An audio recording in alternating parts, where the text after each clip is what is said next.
Coffee पर Kurukshetra show में मेहमानों द्वारा व्यक्त की गई राय और कमेंट्स उनके निजी विचार हैं। मेहमानों की राय को इंडिया टीवी या शो के होस्ट की राय ना मानी जाए। इंडिया टीवी का मकसद किसी भी व्यक्ति या वर्ग की भावना को ठेस पहुंचाना नहीं है।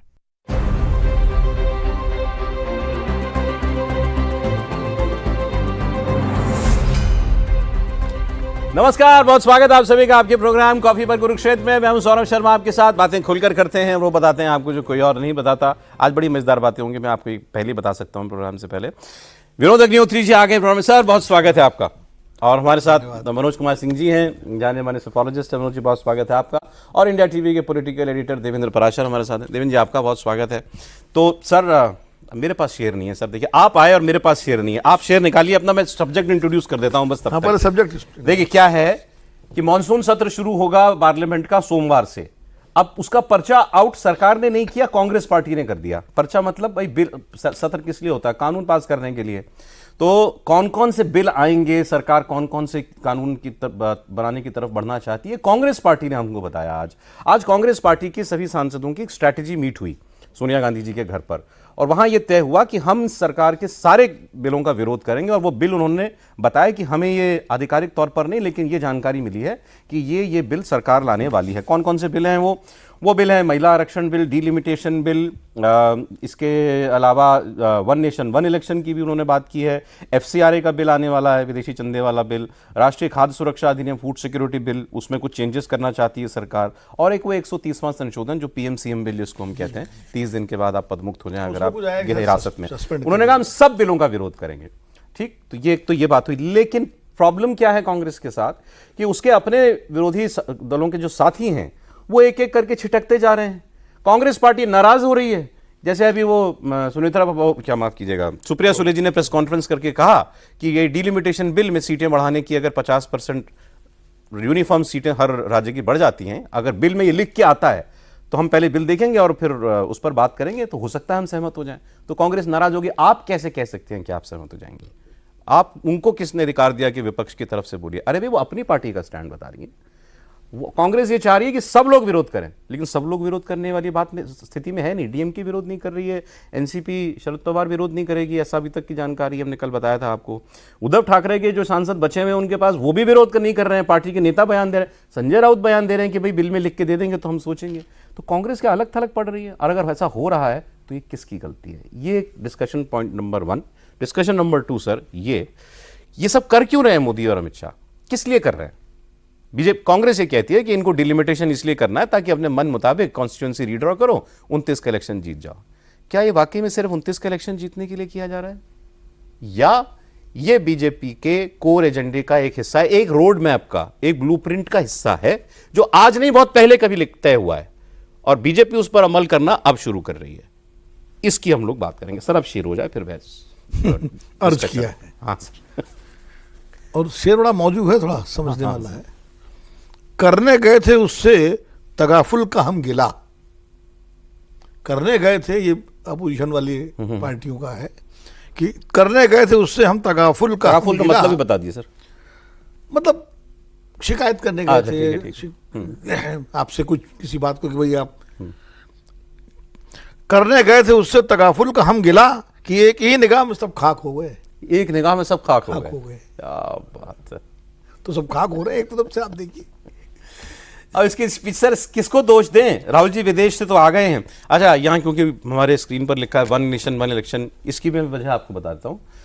वन नेशन वन इलेक्शन को लेकर के जो जेपीसी बनी हुई है, उसकी रिपोर्ट शायद इस सत्र में आ जाए, बता रहे थे देवेंद्र जी।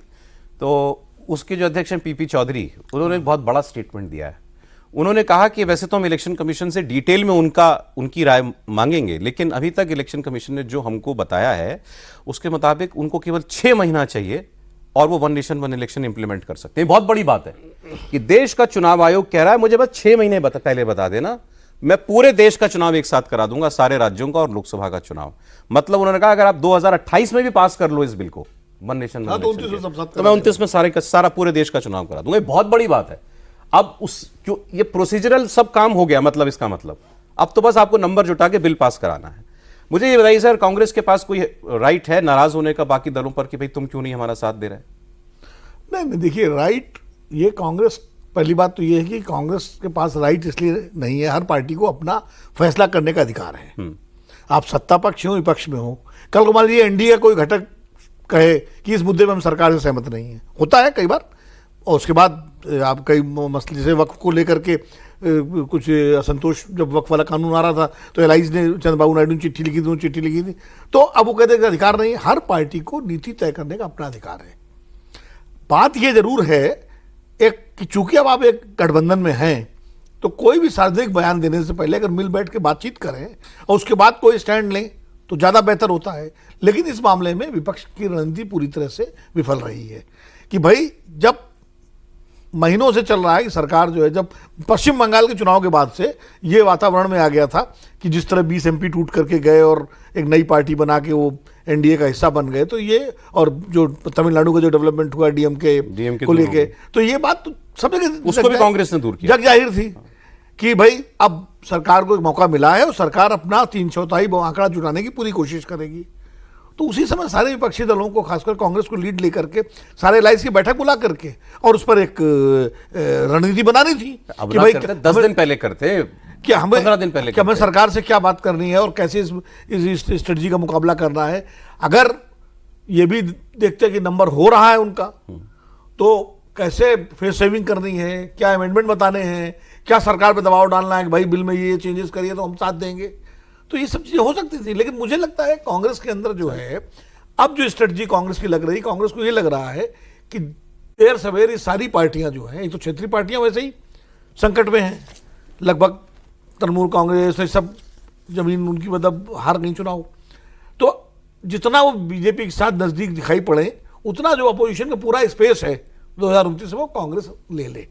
तो इसलिए कांग्रेस ये, मुझे लगता है, ये सोच रही है कि सारे बिलों का विरोध करेंगे तो जब क्या मिल जाएगा। अच्छा, बाकी सबका उधर ठेल दो, उधर ठेल दीजिए बीजेपी की तरफ, एनडीए में, और फिर कहो अब हम यहां के राजा हो गए। भाई उनकी स्ट्रेटजी है कि 2029 में फिर हम अकेले सामने दिखाई पड़ेंगे। मतलब ये मैं उनकी, मैं कोई इसको जस्टिफाई नहीं कर रहा हूं, मैं कह रहा हूं कि उनकी स्ट्रेटजी हो सकती है कि अपोजिशन की, विपक्ष की अकेली आवाज हम बने रहे। सर मैं एक सिंपल सी बात कहता हूं, आज कांग्रेस ने अपनी स्ट्रेटेजी मीटिंग की, चलिए ठीक है, किसी भी मुद्दे पर मैं पड़ोसियों की राय लेने से पहले अपने घर के सदस्यों की राय लूंगा ना, भाई क्या करना चाहिए। तो आज आपने अपनी स्ट्रेटेजी मीटिंग बुलाई, क्या करें भाई इस सत्र में इन बिलों का क्या करना है, तो वाजिब विरोध करेंगे। कितने दिन पहले, सोमवार को आना है, आज क्या हम कहें गुरुवार में, 3 दिन पहले आप अपने घर की मीटिंग बुला रहे हो, फिर मोहल्ले की मीटिंग बुलाओगे। ये काम होना चाहिए था पहले। अब राहुल जी देश में नहीं है 2 महीने से, अब तो आ गए। हाँ सर आ गए, 20 दिन के बाद 12 तारीख को आ गए थे हम। 2 महीने से क्यों बताइए, 4 जून को आया था, मई को आया था बंगाल के चुनाव के बाद से, उसके 10-15 दिन के बाद टूट फूट सब शुरू हो गई थी। तो ऑलमोस्ट 2 महीने से तो हम रिपोर्ट कर रहे हैं कि सरकार ये बिल लाएगी। आपने क्या होमवर्क किया, आपने किससे सलाह मशवरा किया जाकर के क्या करना है।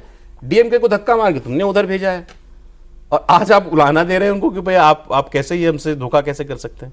और दूसरी तरफ सरकार का रवैया देखें कि कल सुबह 11:30 बजे एक औपचारिक तौर पे मीटिंग है राजनाथ जी के घर पे, कुछ मंत्री समूह जो बैठते हैं वो एनडीए वाले, लेकिन गृह मंत्री अमित शाह 17 से 19 3 दिनों के बंगाल दौरे पे जा रहे हैं। 20 तारीख से सेशन की शुरुआत हो रही है, 19 तारीख तक 17, 18, 19 3 दिन वो बंगाल में रहेंगे। मतलब क्या कि सेशन को लेके जो होमवर्क किया जाना था वो ऑलरेडी काफ़ी वो कर चुके हैं पहले ही।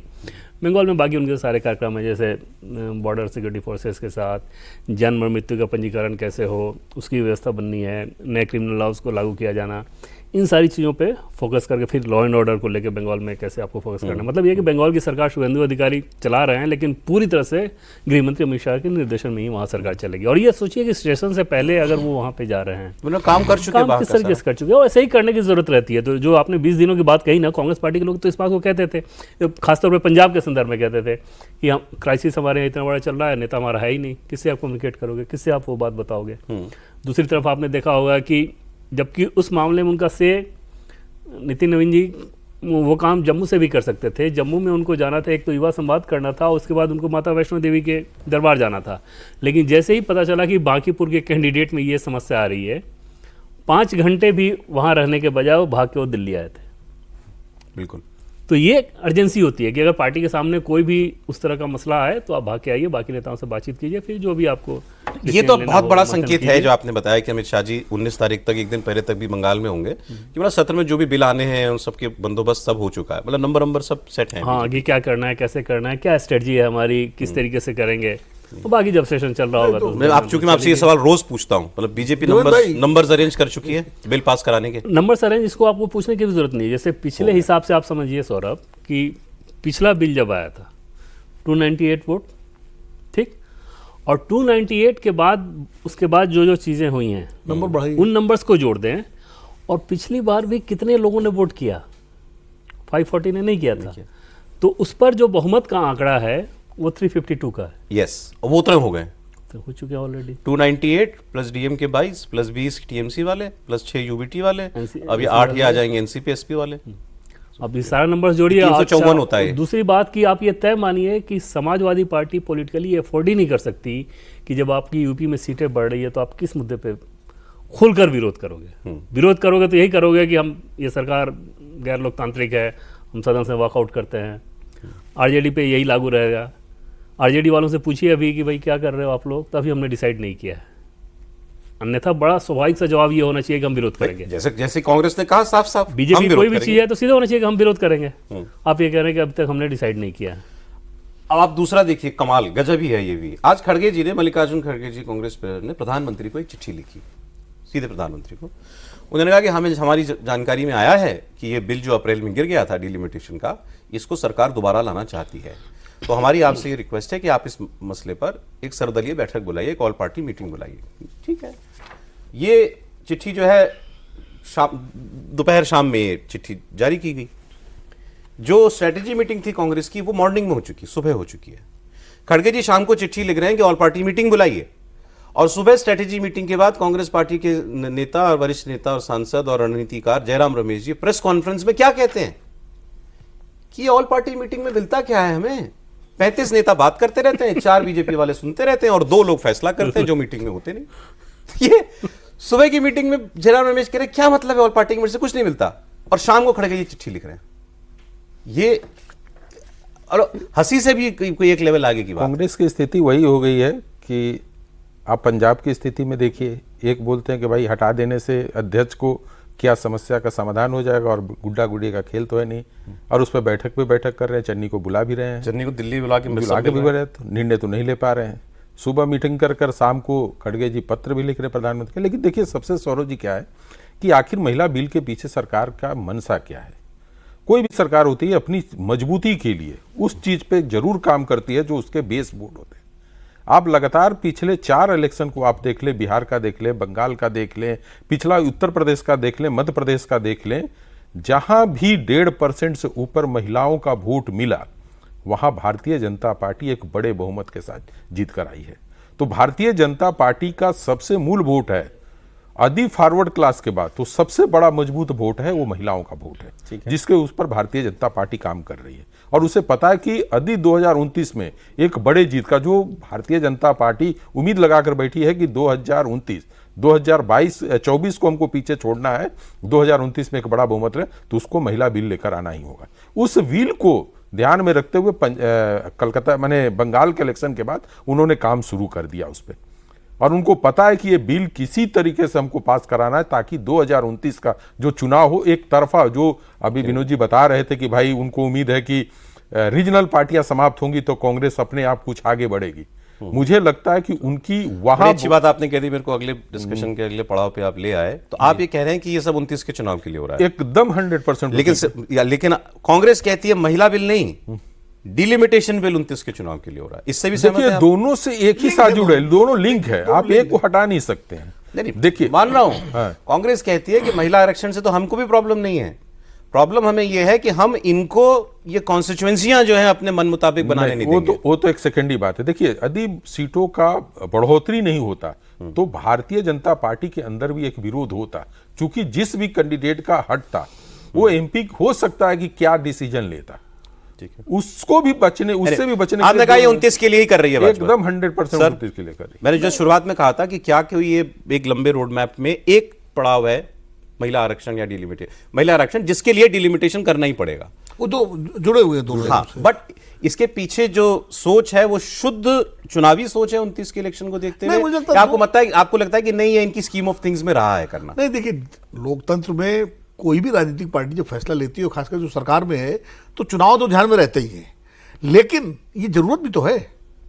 आप देखो ना, डिलिमिटेशन का मुद्दा, अगर आप एक काल्पनिक स्थिति मान लीजिए बीजेपी की सरकार नहीं होती, गैर भाजपा सरकार होती, उसके सामने भी मुद्दा था ये कि ये तो जनगणना और डिलिमिटेशन, ये तो लॉन्ग टर्म के लिए आपको करना ही करना है, और महिला आरक्षण लटका ही हुआ था। अब जैसे पूर्व तो में खाली भी लोग- 29 के लिए नहीं है, 29 मैं के कह रहा हूं, लिए जैसे भी है। पूर्व में भी लोग जो है, बस वो अंग्रेजी में कहते हैं ना, किकिंग द कैन, टालते जाओ।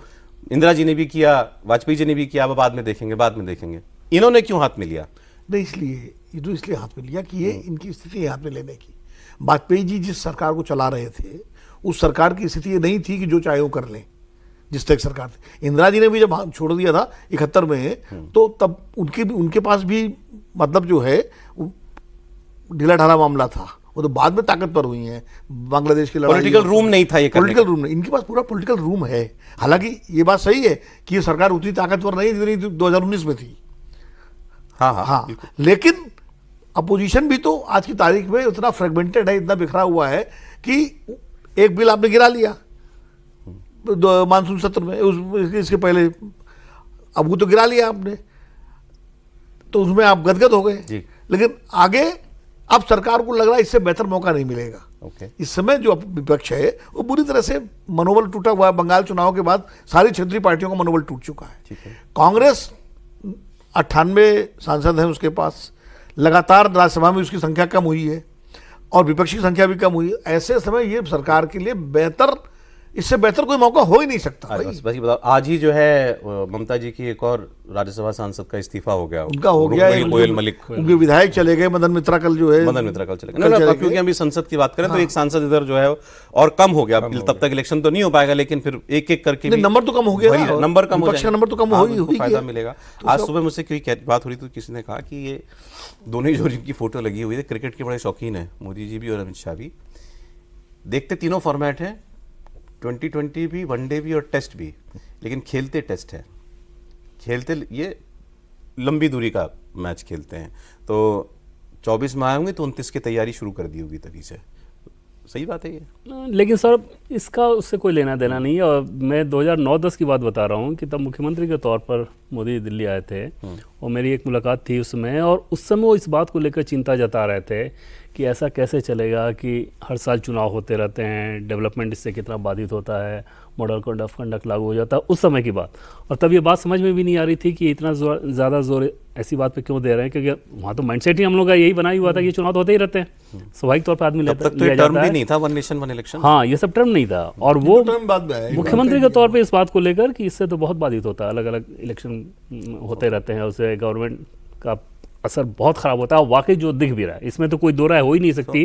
हालांकि जर्नलिस्ट के तौर पे देखिए तो हम लोगों के लिए ये सूट करता है कि भाई चुनाव होते रहे तो आपके पास खबरें होती हैं, आप डिस्कशन करते हैं, लेकिन देश के हिसाब से सोचिए तो हमेशा चुनाव होते रहना, वो तो आंकड़े सारे आ चुके हैं, उसमें तो कोई बहुत बड़ी बात आप इसको अंडरलाइन कर दूं 1 मिनट। कह रहे हैं 2008-9 में Narendra Modi as chief minister, तब इनकी मुलाकात है उनसे, और वो तब ये कहते थे कि ये अलग एक साल भर में हर साल चुनाव होते रहने में बड़ा नुकसान होता है। मतलब तो आज जो लोग ये कह रहे हैं कि ये वन नेशन वन इलेक्शन सब कुछ जो है केवल एक लोकसभा अगला वाला जीतने के लिए कर रहे हैं, दूर दूर तक नहीं, उसका दूर दूर तक नहीं, उसका वो चिंता, वो रोड मैप उनके पास ही रहता है। हाँ, लॉन्ग टर्म। दूसरी चीज़ की एक और उदाहरण मैं आपको बताऊँ, जैसे नोटबंदी या इस तरह की चीज़, वो दिल्ली आने से पहले ये सारी चीज़ें उनके दिमाग में थी।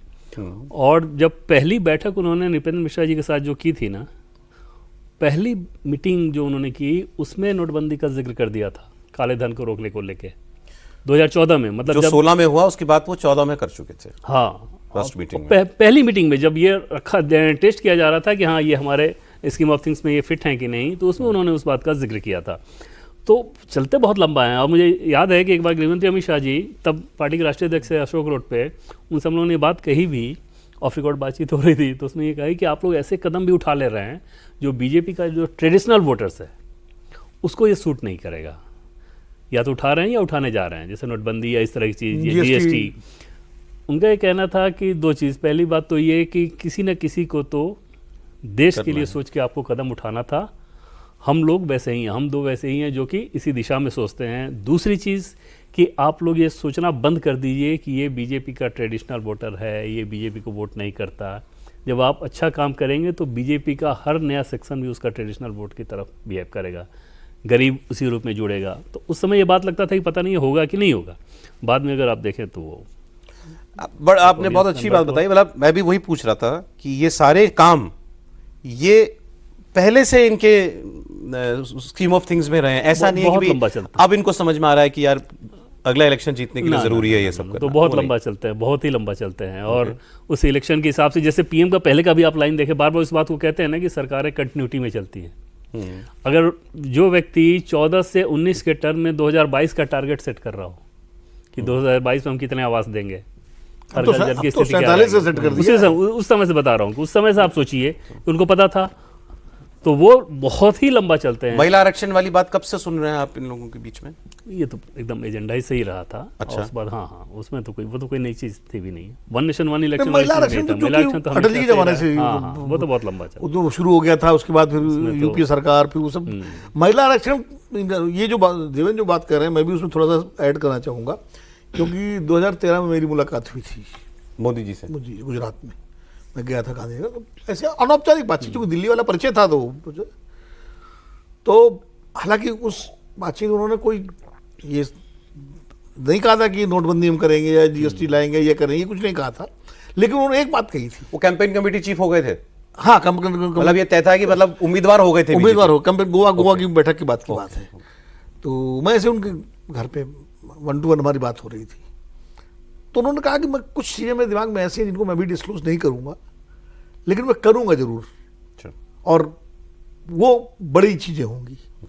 तो ये इतना उन्होंने कहा था। अब आपने कुरेदा नहीं उनको थोड़ा? नहीं, वो कुरेदा तो, लेकिन वो उसको बोले अभी नहीं बताऊंगा। आपको लगता है कुरेदने पे वो खुल जाएंगे? नहीं, मैंने पूछा, मैंने कुछ बताया, बोले नहीं अभी नहीं। अच्छा। तो ठीक है। अच्छा, मैं कोई इंटरव्यू नहीं कर रहा था उनका, कोई ऑफिशियल इंटरव्यू, अनौपचारिक बातचीत ऐसी हो रही थी, क्योंकि इंटरव्यू के लिए उन्होंने मना कर दिया था, इंटरव्यू नहीं दूंगा, मिल लूंगा। तो ये सारी बातचीत क्या बता रही है आपको? पहले से सब दिमाग में तय रहता है वो। अब दूसरा मैं एक चीज बताऊं आपको, 2014 से 19 तक की जो सरकार थी ना, वो प्रोबेशन पीरियड की सरकार थी, क्योंकि पुरानी सरकार का बैगेज था, पूरा सिस्टम जो था वो पुरानी सरकार का था, उसको धीरे धीरे रिप्लेस करना था। 19 से 24 की सरकार एजेंडे की सरकार थी। अब हम ये काम करेंगे, एजेंडे की, हिंदुत्व का एजेंडा जो आज से पुराना, उसमें ट्रिपल तलाक भी हुआ, उसमें राम मंदिर भी हुआ, 370 भी हुआ। अब जो सरकार जो चल रही है 2024 के बाद, ये लॉन्ग टर्म वाली सरकार जो उनकी जो प्लानिंग है उसकी है। अच्छा, ये अब ये विजन वाली सरकार, हाँ, मतलब उनका जो विजन है मोदी जी का, ये उसके हिसाब से जो है, जो ये सारी चीजें, वन नेशन वन इलेक्शन या डिलिमिटेशन, ये सब दूरगामी चीजें हैं ना। अरे एक अंतर है, देखिए, ये खाली 29 तो एक इसमें है दिमाग में, लेकिन 29 के लिए ही खाली नहीं है, ये तो इनका असर तो लंबा पड़ेगा ना। इससे पहले हमारे देश में, जैसे जो विनोद जी जो कह रहे थे, भाई चुनाव जीतने के लिए सरकारें बहुत कुछ करती है, स्कीमों के माध्यम से गिमिक्स करती हैं, बहुत कुछ करती हैं, लेकिन इससे पहले अलग किस्म की चीजें दी जाती थी। ये महिलाओं के डायरेक्ट बेनिफिशियरी वाला भी तो अभी शुरू हुआ है चलन, इसी दशक में शुरू हुआ है, इससे पहले इतना कहाँ था? 15 साल हो गए। तो इससे पहले क्या करते थे? अच्छा जी, बिजली के बिल माफ कर दो, अच्छा किसानों का कर्जा माफ कर दो, इस तरीके की चीजें की जाती थी। देखो, डायरेक्ट बेनिफिशियरी का अगर शुरुआत हुई तो मनरेगा से हुई, जिसमें एक सेंस में, क्या सेंस में काम से पैसा गांव पहुंचना। उसके बाद फिर बाकी सारी स्कीमें आई। तो ये लोग जो कर रहे हैं, जैसे आपने कहा कि आप महिला आरक्षण करोगे तो वो लोग कॉन्फिडेंट है कि वोट आएगा, वोट आएगा। और दूसरा है, जैसे अभी देवेंद्र जी जैसे बता रहे थे कि भाई इलेक्शन कमीशन का कहना है कि यदि मुझे मौका मिलेगा तो 6 महीने और 8 महीने का। देखिए, चुनाव कराना सबसे बड़ा था लॉ एंड ऑर्डर का। आज के डेट में, पहले क्या था कि साउथ में भी बहुत सारे नक्सल थे, पश्चिम बंगाल और इधर का भी एरिया में देखिए कि उतना ही डिस्टर्बेंस था, तो फोर्सेस की बहुत सारी जरूरत होती थी। आज की स्थिति ऐसी है कि हर ये स्टेट में, बंगाल ऐसे स्टेट में आप 2 बार में आप इलेक्शन करा ले रहे हैं। तो अब सरकार, मैंने इलेक्शन कमीशन को, सॉरी सर, आप अपनी चिंता बता रहे थे, अरे ये एक साथ 30 सर्वे कैसे करेंगे?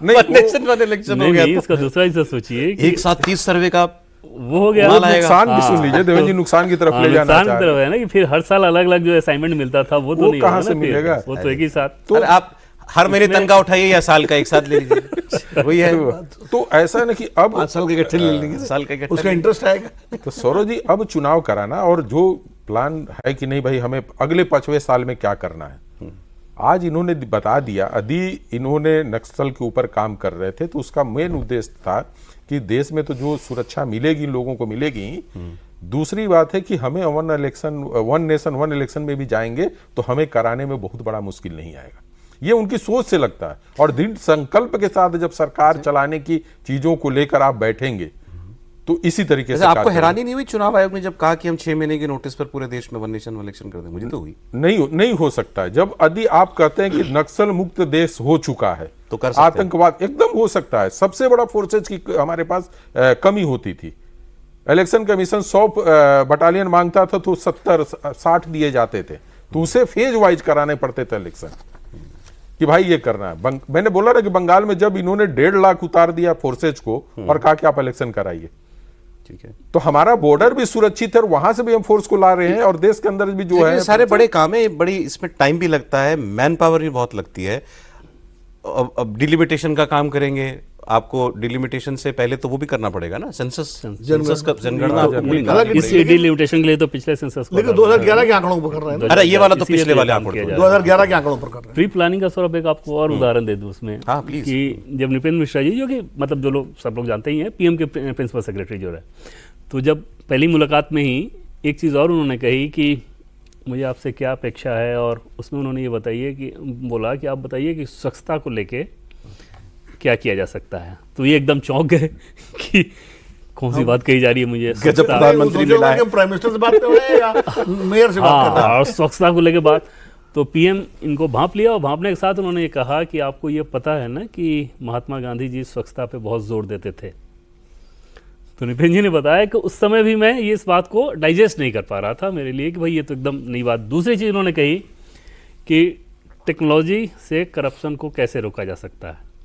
तो उम्र के जिस पड़ाव पे वो है, जाहिर तौर पे टेक्नोलॉजी से इतना ज़्यादा वो फेमिलियर नहीं थे नितिन जी, वहाँ भी वो थोड़ा अनकम्फर्टेबल हुए। पीएम इस बात को वहाँ पे बोले कि मैं समझ सकता हूँ कि आप टेक्नोलॉजी से अभी बहुत ज़्यादा यूज टू नहीं होंगे, लेकिन ये ऐसी चीज़ नहीं होती जिससे यूज टू ना हुआ जा सके, बहुत आसानी से हो सकता है। और बाद में अगर आप देखें तो स्वच्छता को लेके जैसे उन्होंने अभियान बनाया, और दूसरी तरफ डिजिटल इंडिया और डीबीटी का पूरा जो कंसेप्ट ही था वो ये था कि करप्शन को रोकने का कैसे आप तरीका कर सकते हैं। तो ये सारी चीज़ें बहुत लंबे समय पर एक बात बताइए, इनके मन में लेकिन ये डर क्यों नहीं आता कि अरे भाई माइनॉरिटी मतलब नहीं है, हम अपने दम पर मेजॉरिटी नहीं है, तो इतने सारे बड़े काम जो हैं ये इस तीसरे टर्म में माइनॉरिटी गवर्नमेंट में कर रहे हैं, इनको मन में ये खौफ नहीं आता कि भाई अरे भाई सरकार शांति से ये वाले 5 साल शांति से निकाल लो, फिर अगली बार देखेंगे? असल में उसके पीछे ज़्यादा बड़ी वजह सौरभ ये हो जाती है ना कि शासन करने के लिए तो आ ही नहीं है ना, वो सोच में ये नहीं रहता है कि हमको शासन करना, हमको ये करना, इससे हमको ये मिल जाएगा। सरकार में रहने के लिए नहीं आए वो कि हाँ सिर्फ सरकार में बने रहें, पद हमको चाहिए, वो जो उचित समझ के कदम बढ़ा देते हैं। कदम बढ़ाने के बाद बाकी जो नतीजा आगे आएगा वो फितरत में समझ में आती है बात। उनसे बातचीत भी कीजिए तो आपको एकदम से ये सेंस मिलेगा कि इस तरह के जोड़ घटाव में बहुत नहीं रहते हैं। उसके पीछे बड़ी वजह ये है कि अपना कोई पर्सनल इंटरेस्ट नहीं है। चुनाव की रणनीति बनाना, चुनाव जीतने के लिए काम करना वो अलग चीज़ है, लेकिन कुर्सी पर बैठे रहें इस चीज़ के लिए इस काम को करना वो एकदम से नजर नहीं। चुपचाप 5 साल सरकार काट लूँ अपनी, वो नहीं है, टेम्परामेंट ही नहीं है। तो एकदम नहीं, नहीं इस तरह की चीज़ पे थोड़ा सा मेरा कहना है कि अगर एक व्यक्ति की फितरत होती, प्रवृत्ति होती है, मतलब शेर और गाय, शेर अगर गाय की तरह रहने लगे तो शेर नहीं रह पाएगा ना, और गाय शेर नहीं बन सकती। तो मौजूदा जो सरकार है, मोदी जी और अमित शाह जी, उनकी फितरत है मतलब एक्शन, वही उनकी यूएसपी है। उस चाहे 240 के हो चाहे 303 के हो, वो एक्शन। गुजरात में भी यही था। और इसीलिए जिस दिन अपनी यूएसपी छोड़ देंगे और खाली सरकार चलने दो सरकार नहीं चल पाएगी। कांग्रेस के पास तो सरकार नहीं, मैं जो कह रहा हूं, अगर उस भाव में गए ना तो सरकार नहीं चल पाएगी, तो वाकई सरकार के लिए संकट हो जाएगा। अच्छा, चाहे 303 अच्छा, हो। हाँ, ये मेरा मानना है कि वो चूंकि तो रियल सेंस में माइनॉरिटी गवर्नमेंट वाली फील आएगी। नहीं, मैं कह रहा हूँ 303 में भी अगर वो उस भाव में चले जाएं कि कुछ नहीं करना है, चलने दो, तो नहीं चल पाएगी कांग्रेस। अगर ये 200, लेकिन एक्शन में है, इसलिए जो है सरकार चल। कांग्रेस अगर 200-240 वाली सरकार चला रही होती तो कैसे चलती? भाई कांग्रेस ने भी 206 वाली चलाई, 200-220 वाली सरकार चलाई है 2009 से लेकर 2014 तक। तो अब कैसे चलती है, तो वो सरकार है, लीडर पर डिपेंड करता है असल में। देखिए क्या है, कांग्रेस में मनमोहन सिंह प्राइम मिनिस्टर थे। मनमोहन सिंह मतलब वो ब्यूरोक्रेट थे, इकोनॉमिस्ट थे, पॉलिटिशियन नहीं थे। और जो मोदी जी के साथ दोनों चीज़ें हैं, वो गवर्नेंस भी जानते हैं और वो पॉलिटिशियन भी हैं, हार्डकोर पॉलिटिशियन है। और सप्लीमेंट में अमित शाह जी उनके साथ हैं, जो उनके संकट मोचक हैं, हर चीज़ में सारा शॉक एब्जॉर्बर, हर चीज़ खुद ओनस लेने वाला आदमी, ओनस लेने वाले आदमी, वो उनको काम सौंप के निश्चिंत हो जाते हैं। तो अब जैसे उदाहरण मान लीजिए यही जो दोनों काम जो होने वाले हैं, जिन पे हम लोग चर्चा कर रहे हैं, डिलिमिटेशन और वन नेशन इलेक्शन, अब मोदी जी ने तय कर लिया कि करना है, अमित भाई को उन्होंने टास्क दे दिया, अब वो टास्क पूरा कर रहे हैं। तो ये चीज, ये कंफर्ट लेवल वहां नहीं था मनमोहन सिंह के टाइम में, एग्जीक्यूशनल लेवल पे भी प्रॉब्लम थी। और जिस तरह वहां छत्रपों का दबदबा था उस समय, शरद पवार का अलग सुर था, करुणानिधि का अलग सुर था, ममता बनर्जी तो रेल बजट पता लगा जो है पेश किया दिनेश त्रिवेदी ने, और पास कराते हैं मुकुल राय। हाँ, वो रातों रात हटा दिया, रातों रात हटा दिया, मतलब ऐसा ऐसे भी रेल मंत्री हटा दिए थे तो। और यही स्थिति अटल जी के साथ भी थी। अटल जी को भी बार बार कभी चंद्रबाबू मनाने जा रहा है, पढ़ रहा है, भेज रहे हैं, कभी जो है। सर, अटल जी ने भी एक काम किया था, आते ही जो न्यूक्लियर टेस्ट किया। हाँ, मतलब एक आते ही आपने बताया कि वी हैव अराइव्ड, हमने ये, और वहां भी यही कि पहले से था एजेंडे में, आएंगे तो नहीं, आते ही कर दिया। इसीलिए उनको उसका जो लीवरेज मिला कि उनकी धमक जो बनी, उसी सरकार भी चल गई। कि अटल जी, देखो लीडर जब कोई फैसला कर लेता है ना, तो ठीक है, रिस्क होता है, लेकिन उस फैसले से उसकी धमक भी बनती है। भाई इंदिरा गांधी ने भी तो 74 में फोड़ा था ना परमाणु, धमक उससे बनी ना। तो ये जो लीडर का जो फैसला होता है, मोदी जी गए भाई एकदम से नोटबंदी कर दी इन्होंने 2016 में।